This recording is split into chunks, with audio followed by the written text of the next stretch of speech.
Yeah, press it. Yeah, we We good. rolling. We rolling. This is official. This is the instead of Vlad, this is the Makai version I don't know. of Vlad. This has been an interview uh long awaited, man. Right. A little overdue. Yeah, yeah. No, absolutely. Let's make this happen.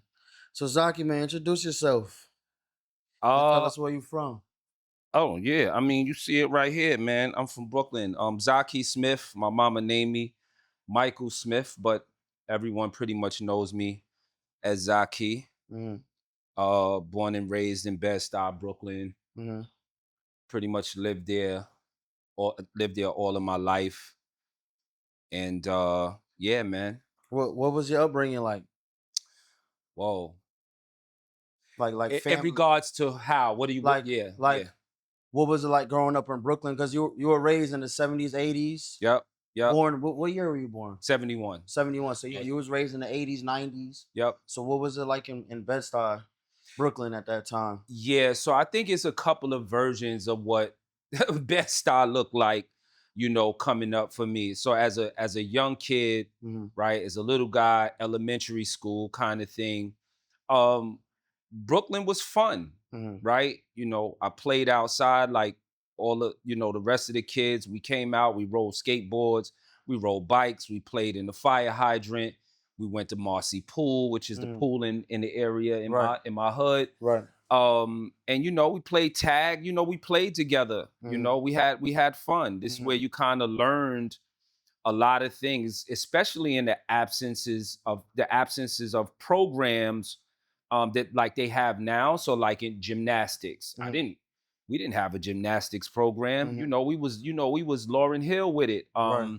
flipping on the ghetto in a pissy mattress. That's Mm-hmm. how you learned how to, do gymnastics back in the days. In football, we played pole to pole, Mm-hmm. right? In Mm-hmm. the street. Mm-hmm. We didn't have necessarily football teams. So, you really got it was pretty much the school of hard knocks. You learned your things pretty much on the fly, right in the street. And you learned Mm-hmm. right there. You learned how to fight. There wasn't no boxing school and necessarily martial arts class and all of that. You learned by losing a Right. lot and winning some too, Right. you know. Mm-hmm. But Brooklyn was good. It felt good Mm-hmm. as a kid, you Mm-hmm. know.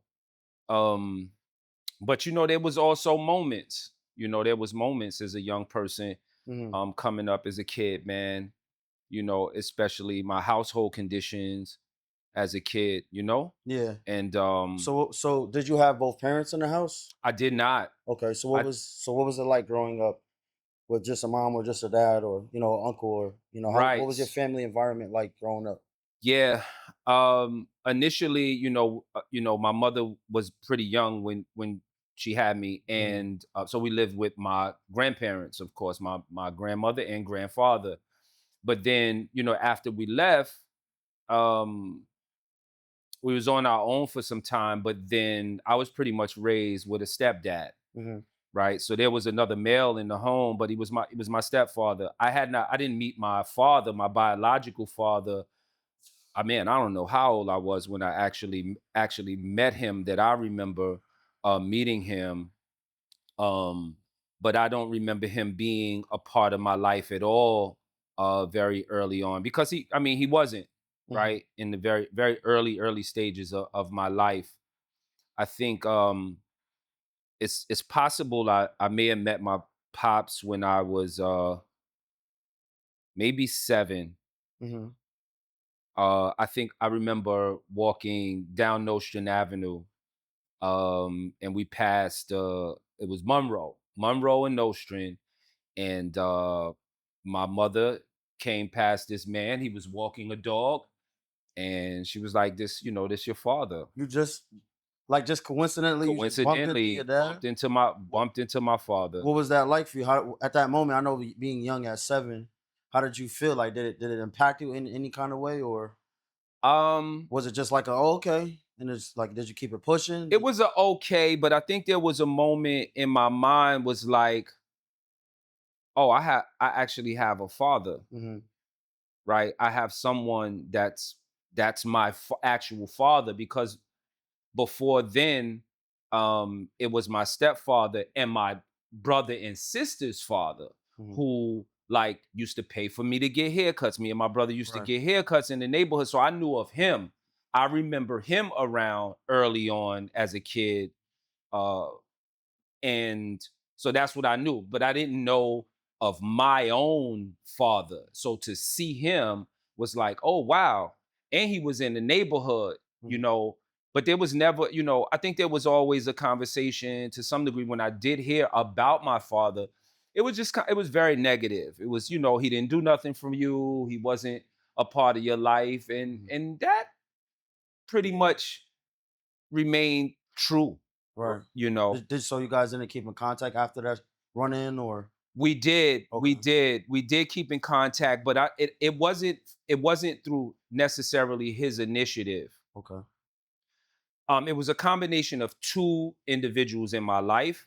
One was my uncle, Rob, which is my father's brother, who knew who I was. He Mhm. knew who I was, but I tell you how I met him.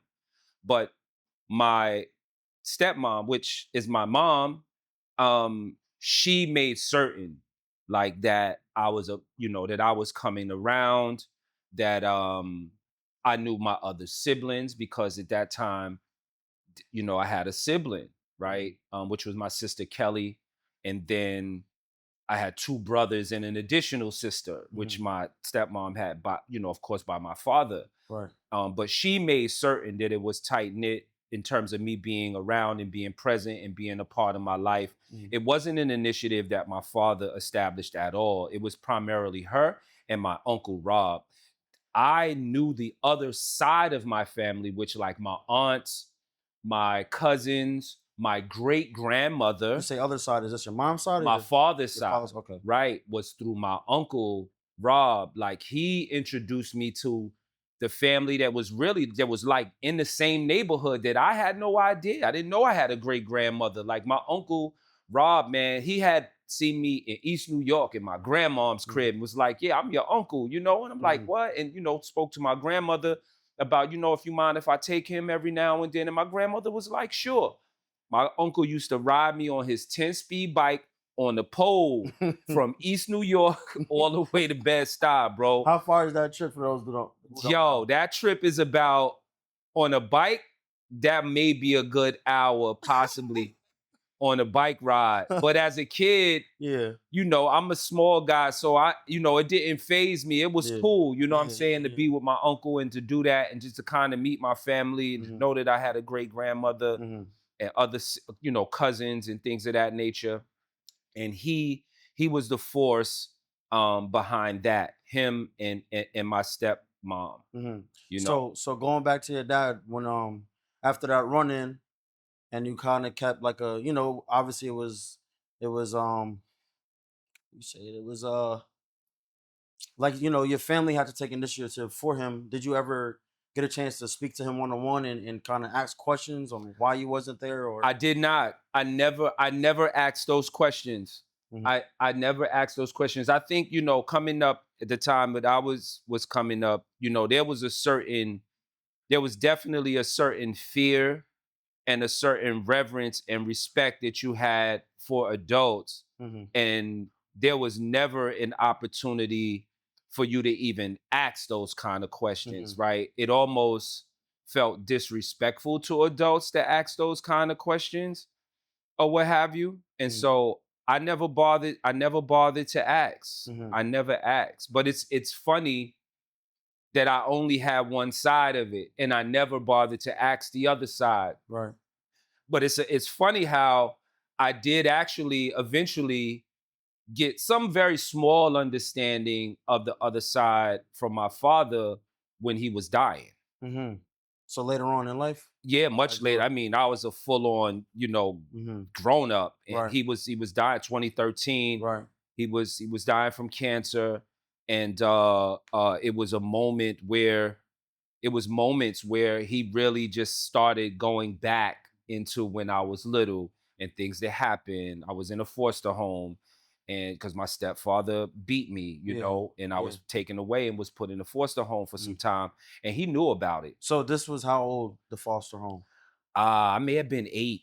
8. I may have been 8 So years so that old. was so that was actually gonna be my next question was there any significant influences that changed your course and path in your Oh life? man, so much, man, Can so you kind of much. take us back to being in a foster home so young and what that was like for you? So being in a foster home Mm. was amazing. Really? It was amazing for Okay. me because of the abuse that existed in the home Hmm. at the time, Hmm. right? Meaning. Not only the physical abuse, Hmm. but the drug addiction that was prevalent in the house or what have you. And So you're saying it took you away from a situation? right, Okay. it pretty much took me away from a situation, but for a very short period of time, Okay. because the abuse happened with my stepdad and not my mom, Okay. right? And Hmm. so because my mom wasn't the person who abused me, they allowed me to come back Hmm. to the house Hmm. under the conditions that my stepdad not be there. Hmm. But once I was returned, my mother actually took my stepdad Were you the back in. youngest sibling? No, I'm the oldest. So why were you taken away, or was this before any of your other siblings were born? No, they were present as well, but I was the one who was abused. Hmm. My youngest siblings were beat as well, but they didn't, I guess, get it as worse as I Hmm. did or Hmm. what have you. Hmm. And I was the one that was vocal about it in Hmm. school, telling my Mm. friend. I had told my friend, and then my friend told a teacher. Teacher came and seen the the thing on Yeah. my Yeah. arm, the Mhm. gauze pen, and so it went downhill from then. And then the child welfare system was much different and laxed than it is today. Right. So, had it been today, we all would have been, taken out of the house, but it wasn't. Mhm. That wasn't the case. And so, with that incident happening, I think it established, I already knew who my stepfather was. I Mhm. hated his guts, Mhm. right? But then it was a shift for my mother because she took him back after that, Okay. and the abuse continued Right. pretty much all the way up into my teens, Okay. to my very early teens, maybe 14, So you 15, stayed 13. in Yeah, a house up until that point, or I did you stayed it. leave ever at any point? No, I eventually left. At what age did you leave? I left at age, I want to say 15. Okay. Yeah, 15. Okay. But that was also due to me like going back and forth to juvie. Right. I wound up eventually having a child at 16 Mhm. years old. Mhm. I was just involved in the whole criminal Right. element. I was basically raising myself to some degree. Right. And so when it got to a point to where it is the fear of him Mhm. what did not exist anymore, to where it is like, nah, you gonna get this business, you put your hands on me again. You Mhm. know what I mean? And the situation occurred like that. Mhm. And it stopped. And so once I was able to stand up to For yourself. him and Mhm. for myself, Mhm. I pretty much kind of did what I want after that. So during that time from 8 being the first time you went to Fox, 8 or 7 the first time you went About to the foster 7. I home? think it was either 7 or 8 Okay, years so old. let's call it 7 to about, you said about 15 you left? Yeah, So four. from that time, what was your education like? Were you out of school, in school? Were you homeschooled? Like what was. Yeah. So I did go to I went from elementary to junior high school. I pretty much dropped out my first year of high school. I went to Sarah J. Hell out here in Brooklyn, Mhm. downtown Brooklyn. Mhm. And yeah, man, I pretty much dropped out. I was going up to the school. I never went. So I didn't really have a full on high school education at all. And then the summer, I believe it was the summer after that school year, I had went to juvenile. I went upstate. I was sent upstate Mhm. for some crimes that I Yeah. committed or what have you. And Mhm. yeah, that was that. And then I eventually I had got my GED Mhm. while I was in juvenile. So Yeah. So before you had went to juvenile and you were, um, I guess you saying you was rating yourself at 14, 15. Did you work? Did you have any kind of work? Did you? I did. I took a few jobs as a kid. I worked summer youth at age 14. I Was worked that your first job? That was my first job. Okay. Well, no, it wasn't my first job. I had a job when I was much younger. Hmm. I worked in the corner store. Okay. I worked in the corner store for an older couple, Mr. and Mr. Williams, So and you was black like owned Chris business. from Everybody Hates Chris Yeah, I on the was like Chris. Yeah, I was literally like Chris, man, from Yeah. Everybody Hates Chris. I had a job at the corner store. Hmm. They gave me a couple of dollars every week or what have you. You I just would like help. organize shelves or like Yeah, what you? organized shelves. I Mhm. would run and get like because we had the the screen or what have you covering the plexiglass covered. So I had to run and get the stuff that the people want, bag it up, and then slide it through the thing for Mhm. for them to get their Mhm. groceries or whatever it is that they got. And so that's what I did. I Mhm. cleaned up, a stock shelf. So when Mr. Williams went to Jetro, Mhm. I would Jetro, what's that? Jetro is the Jetro. store that a lot of stores go to Okay. get their supplies or Oh, what okay. It's like have a you, right? wholesaling type It's a of. wholesale Okay. for stores, so I would stock shelves and things of that nature. Mhm. And they were family to me. They understood, they knew what my situation was. They knew Mhm. that my family was on drugs at the Mhm. time. My mom and stepdad on drugs or what have you. So they looked out for me a great deal. They was a church going Mhm. people. I've gone to church with them a lot and traveled with them a lot Mhm. or what have you. They always would make sure that I was around them because they had an older daughter by the name of Linda. Linda was a part of the gospel. She was a part of the choir. And Linda was like a really, really, she was like a big sister to me.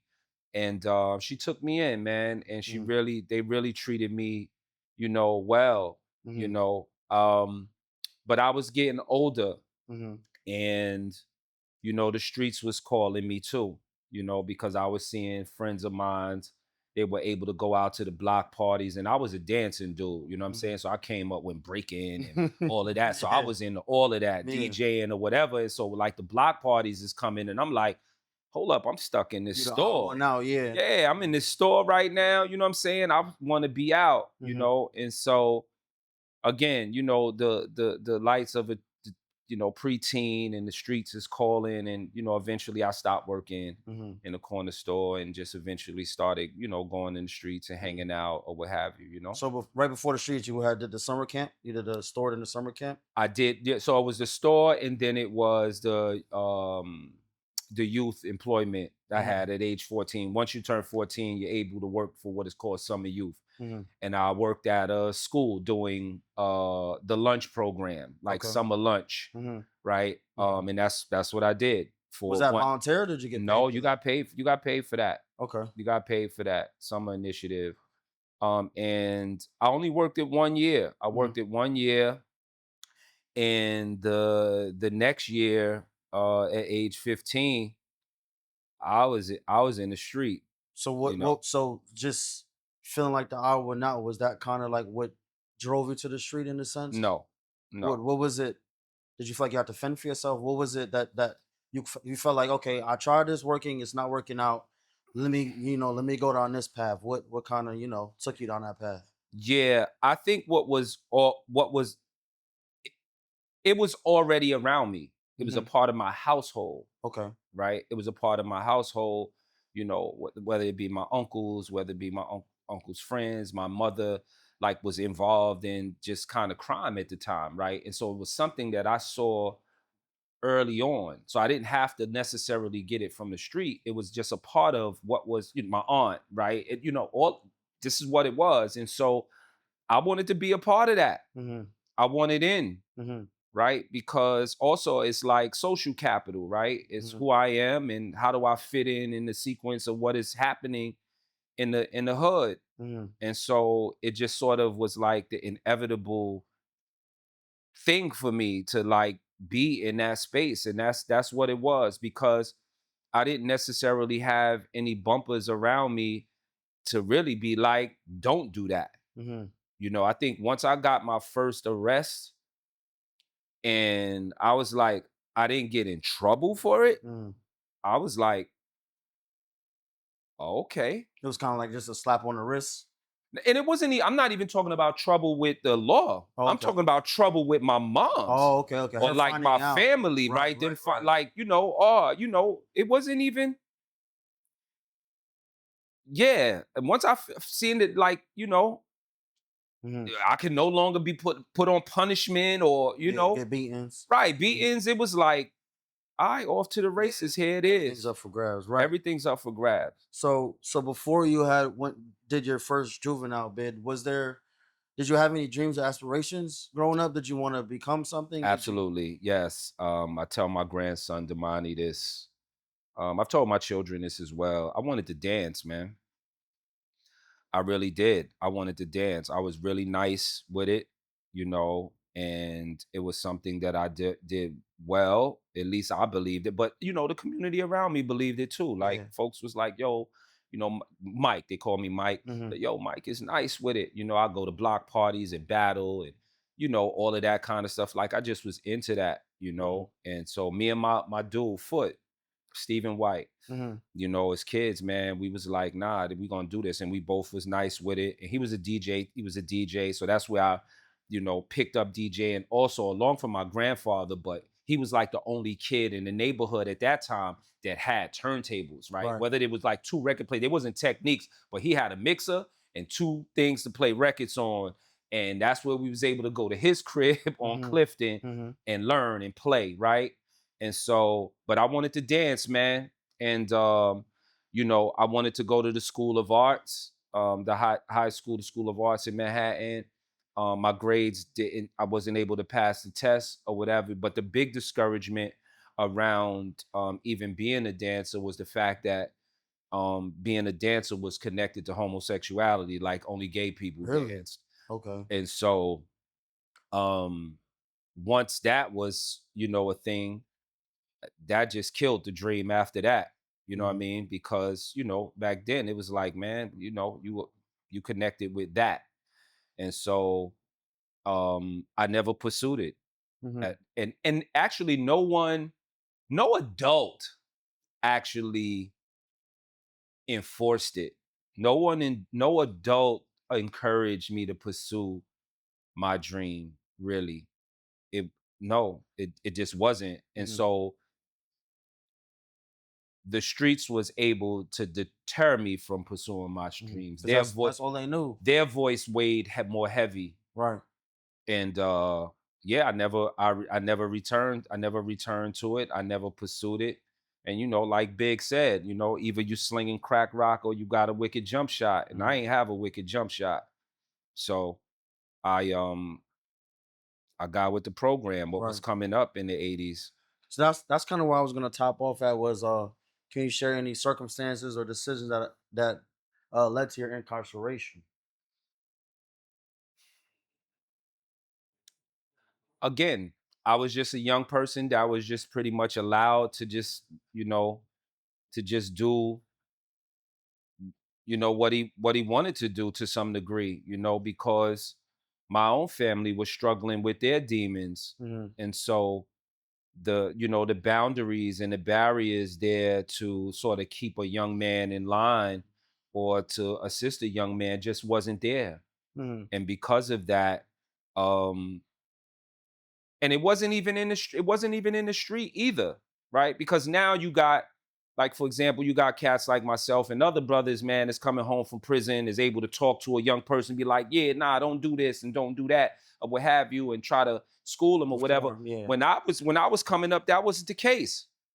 The dudes that was coming home from prison then, they were the guys to look up to. The they, glorifying they it. was glorifying it. Right. It was like this rites of passage. And so you almost wanted to go to jail. Like, Was it like a street credit thing? Like, was it absolutely, a street absolutely, status thing? absolutely. Hmm. This was a stamp, a badge of honor. This was a stamp of manhood. And like keeping it a buck, dudes even use that now. Like as if being locked up or being in the penitentiary is some sort of major badge of honor or something. And it's like, but as a kid being influenced, we seen the 5 percenters dudes came home. Had a little weight on them. We heard about their scuffles. They was able to, and it was like, whoa, that's the guy, Right. right? Yeah. And that was it. It Mhm. was like commit crime. Whenever you go to jail, which when you come home, everybody gonna see you and you that guy. Yo, you was just on the island or you was up north or it was that kind of Mhm. vibe. Mhm. There wasn't really a discouragement in any of that. It was again, it was something that was approved of. It was something that seemed prestigious, Mhm. honorable, Mhm. and it just was a real distortion of just like what manhood was, Mhm. and what we thought it was and what made you a man. And yeah, man, I followed that trajectory for a very long time, man. So you mentioned before that your first time was 15 Yeah. getting locked up, getting hemmed Yep. up with the law. Hmm. What was that about? What was that for? And talk about how you felt in those moments from getting, I guess, caught, and then from your trial or whatever it could have been, and then kind of what your thought Yeah, process was. what's so funny, my first initial arrest, and I try not to go into a whole lot of detail of Why you got right, the why, the what, right? right. What you did, right? You understand what I'm saying? Because it actually isn't important, right? While it is a part of who I may have been, but it's like also who am I currently? How have I grown from those situations or what have you? But to just give some context around my very first time just being rebellious with other young men from Marcy, from Bedford. We had this thing where we would go into the stores and rather than boosting and popping alarms or what have you, we would go in and they was steaming. We'll grab a stack of uh, Gap pants or Guess pants or whatever the popular wear was, and we'd be about maybe 15 of us. Would go up in the store, grab a rack, and just run. And so I was holding the door, man. I was holding the door. Me and another cat, we was holding the door. We didn't even grab anything because we figured, the other cats will hold us down because we was holding the door and give us whatever. And but it didn't even get that far because we ran and got caught. Both of us got caught. Hmm. And they sent me through the system, man. They sent me through the adult system, which they wasn't supposed to do. They sent me through the adult system versus having them call my parent and come and get me from the precinct because that's how it was. You didn't go through the system unless you were 16 at the time. I was 15. And but they ran me through the adult system. The brother that I got jammed up with from Marcy, he lied about his age. He said he was 15. He was trying to get them to call the parent to come, but they fingerprints see, nah, you 16. So they just assumed we both was lying and just ran us through. And my mom's came and got me, man, from criminal court. Hmm. And again, there was no real conversation much that I can actually remember. I think the person that was truly hurt the most, and I remember my aunt saying this to me that I really hurt my grandmother. Hmm. My grandmother was crushed to Hmm. know that I had gotten locked up, that I had committed a crime because my grandmother had been dealing with crime all of her life in terms of her children. My Hmm. grandmother had a book with everybody's DIN number, their prison number, and the address of the prisons that everyone was in. And so to know like her first grandchild um has now sort of joined that it just broke her.